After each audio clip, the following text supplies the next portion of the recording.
Le changement, ça s'apprend. La systémique. Lorsque vous regardez le monde, vous vous rendez compte qu'il est totalement irrationnel. Il y a quelques années, un de nos présidents a dit « travailler plus pour gagner plus ». Mais Bill Gates me vaut 1 million de fois. Est-ce qu'il a travaillé 1 million de fois plus que moi? Alors, la solution à ce problème s'appelle le système. Pourquoi y a-t-il dit système? Eh bien parce que la vie, c'est le contraire du chaos. Du coup, il y a des forces de maintien de l'ordre, ce qu'on appelle l'homéostasie. Et le mécanisme de contrôle, c'est notre comportement collectif. Alors, qu'est-ce que ça donne tout ça? Ça donne la défaite du bon sens. Et le premier terme à retenir, c'est ce qu'on appelle l'énantiodromie, c'est-à-dire que les systèmes font le contraire de ce qu'on aimerait qu'ils fassent. Alors, je vais prendre un petit exemple pour illustrer ça. C'est un exemple de la baïne. La baïne, c'est un phénomène qu'on rencontre sur les plages du sud-ouest. C'est une petite piscine que les enfants adorent parce que c'est chaud.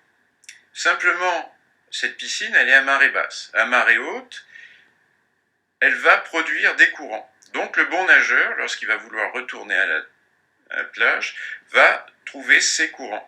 Qu'est-ce qu'il va faire? Il va essayer de retrouver la plage le plus vite possible, c'est-à-dire en ligne droite. Il va forcer sa nage et il va s'épuiser. Qu'est-ce qu'il aurait dû faire?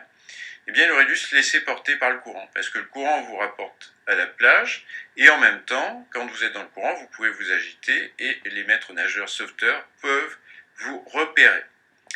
Donc, qu'est-ce que ça donne un système? Ça donne une confusion entre cause et conséquence. C'est-à-dire que c'est la solution qu'on imagine qui est en fait la source du problème. La prédiction est auto-réalisatrice. C'est-à-dire ce qu'on a en tête, c'est faux, ça nous fait faire des choses qui sont fausses, mais qui nous renforcent dans nos certitudes. Et le système, en fait, nous fait travailler pour lui, ce qui est terrible quand on y réfléchit bien.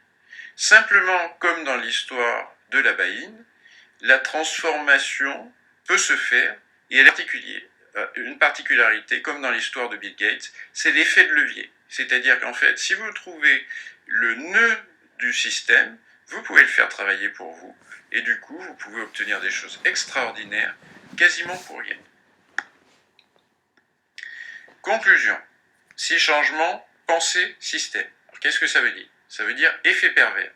Ça veut dire homéostasie, c'est-à-dire le système va essayer de résister au changement. Ça veut dire énantiodromie, c'est-à-dire que le système va faire le contraire de ce qu'on attend de lui. Donc posez-vous la question, et si ce que je faisais pour réussir était la cause de mes problèmes? Mais en même temps, essayez de chercher l'effet de levier. Le changement se fait sans effort.